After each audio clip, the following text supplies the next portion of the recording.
All right, how about second? Am I live? Tua, you are.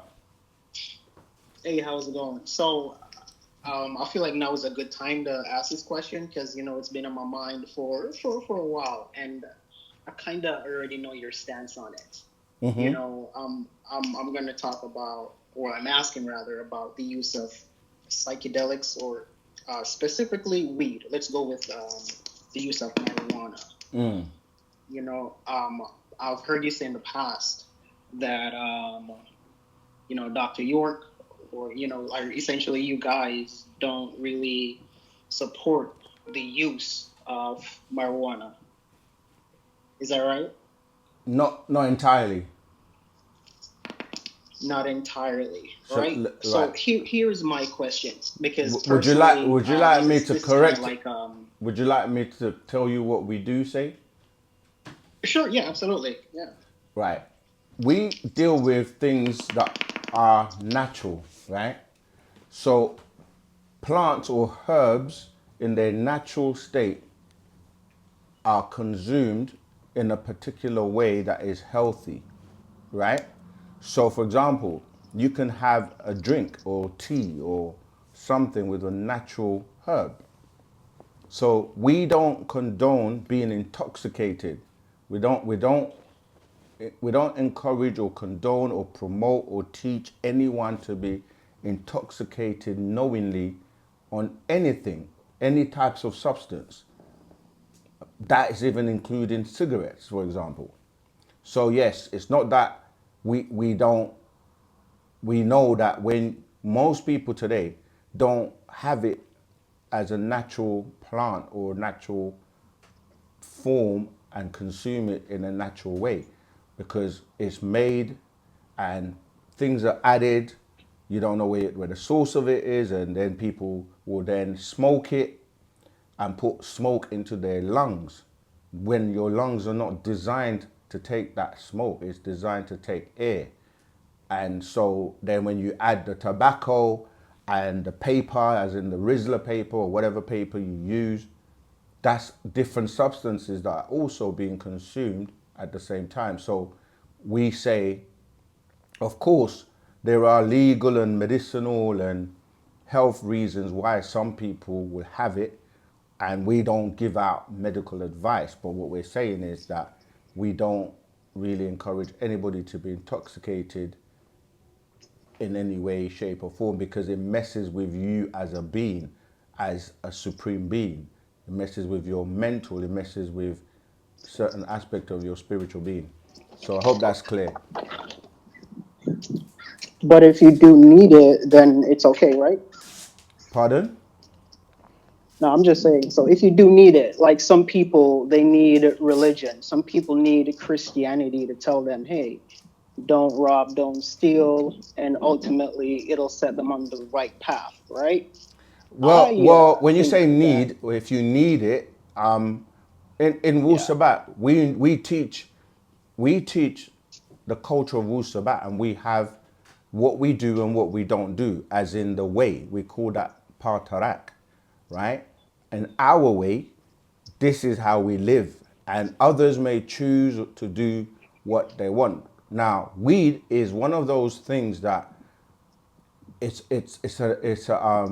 something that people have become addicted to, and it's many people find it hard, just like any other addiction, to let go. But it does affect your mental faculties, and it affects you more than you know on a spiritual level. So we don't dictate to people what to do or what not to do. We teach the actual facts and we teach our culture for those who want to embrace it. So when people say you do need or if you need it, well, that's up to you. But that's not what we Well, teach. it was more for question. It was more for question because personally, I don't believe in Christianity, but I do believe that I've met people who absolutely need Christianity, to set them on the right path. So I'm just making that comparison. Like, would you agree that this statement about Christianity is true, and could you also apply that to the use of marijuana, for example? No, that's what I'm saying. Like, it's like if you have a better alternative, why would you continue to use the one that is less positive or that is damaging for you? Of course, You're, people have to go through the stages. Like if you don't know any better, and that right, is a step towards going to, like for example, you may be somebody that is very, let me say, disagreeable in terms of the things you do, the actions, or you may be a very violent. I don't want to put anybody on the spot, but what I'm saying is, if going into Christianity or into religion such as Islam or any religion helps you to clean yourself up, to start to be a much more agreeable person. And if you're yeah, then really that's a searching for benefit. the Yeah, truth, right.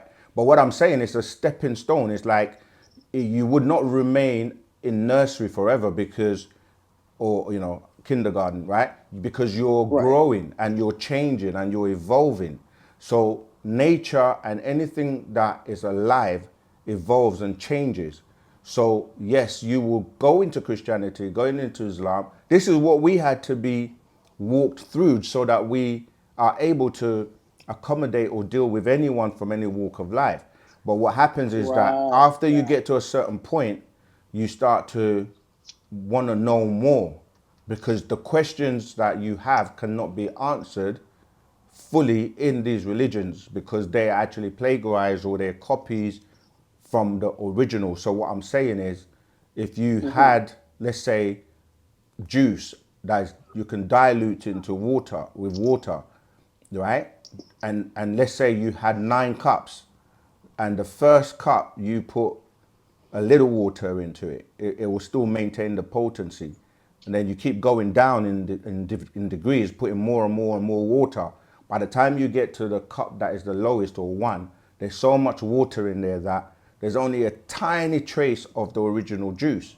So this is what we're saying. Like you're starting with religions, right, Hmm. which are they're very watered down, and as you're climbing up in more knowledge and more understanding, learning more facts, you start to make better decisions because you now have more information to make an informed decision. So eventually you're gonna outgrow religion and go to the facts. If you don't remain stagnant or like you keep repeating the same class or the same, do you know what I mean? Right, the same Over and mistakes. over. Yeah, Yeah. you know what? I think I realized that we are actually in agreement. Initially I thought that it's absolute zero, zero tolerance.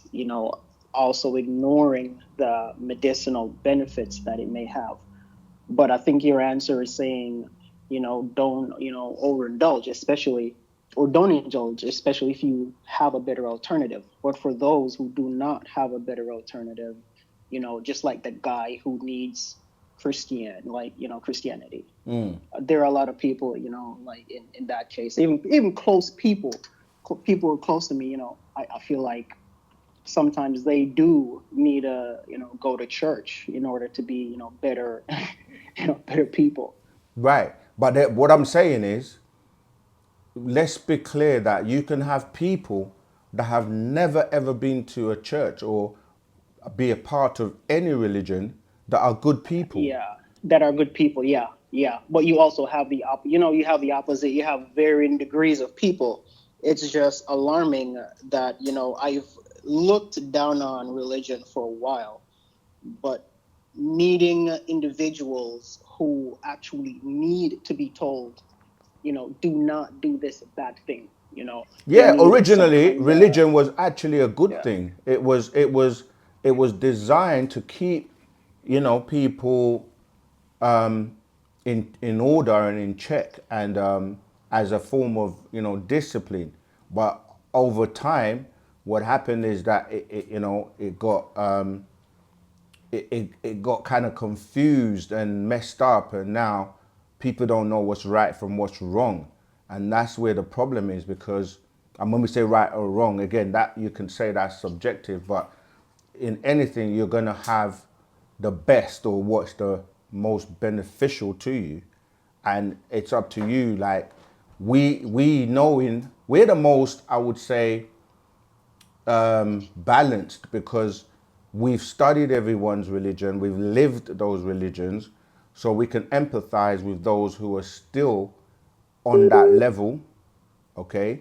But at the same time, we have graduated from those religions, and now we are here to give you the most authentic way of life if you choose to embrace and accept it. If you don't and you want to remain in religion, that's fine. In our documentary, we start off saying that Islam is beautiful for people, you know, for the Muslims. Christianity is beautiful for the Christians. But Wu-Sabat is ultimately what is for us and what we know to be the most efficient, productive, you know, for us and for us who are the original people on the planet. That's our way of life or our culture.